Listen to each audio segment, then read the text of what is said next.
Senior নেতৃবৃন্দদেরকে বলবো, বিএনপির প্রতি আমাদের সিম্পিতি রয়েছে, কিন্তু যে সমস্ত মফস্বলে কিছু উগ্র যাদের কারণে দলের বদনাম হয়, তারা যেন তাদেরকে কন্ট্রোল করে। 2-4 জন সন্ত্রাসীকে আইনের আওতা আনলে অবশ্যই সংগঠন ভালো চলবে।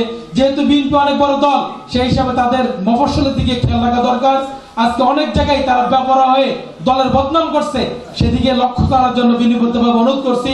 দুঃখ লাগে যাদের সাথে আমরা ঐক্যবদ্ধভাবে ব্রিটিশ সরকারকে বিদায় করার জন্য আন্দোলন করলাম, আজকে তারাই আমাদের গায়ে হাত তোলে। উৎসবের খুশি হবে নগদে বেশি, কারণ ঘন্টায় ঘন্টায় আছে গিফট জেতার সুযোগ। আজকে বিএনপির মুসলিম নেতা কর্মীরা ইসলামী আন্দোলনের নেতা কর্মীরা আঘাত করেছে, পরিচয় বরদাস্ত করতে পারছি না। আজকে ভোলা বিএনপি নেতৃত্বের কাছে উদাত্ত আহ্বান করবো, যারা মুসলিম তাদেরকে তাদের লেগাম কেন করুন, অন্যথায় ইসলামী আন্দোলনের নেতা কর্মীদের মাঠে নামে তাদেরকে জাত ভাঙা জবাব দেওয়া হবে। এই বলি ভাইরা, আমরা 24-এর গণঅভ্যুত্থান পরবর্তী কি দেখতে পাচ্ছি?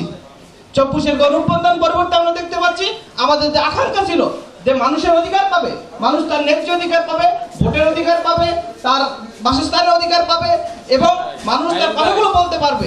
দুর্নীতি থাকবে না, দুষ্কৃতি থাকবে না, চাঁদাবাজি থাকবে না, টেন্ডারবাজি থাকবে না। কিন্তু 24-এর গণঅভ্যুত্থান পরবর্তী দেখেছি আমরা ফ্যাসিস্টকে আগে সেই অবস্থা ফিরে আসতেছে। অন্যতম কারণ হচ্ছে মানুষ পরিবর্তন হয়েছে, মানুষের নীতির পরিবর্তন হয় নাই।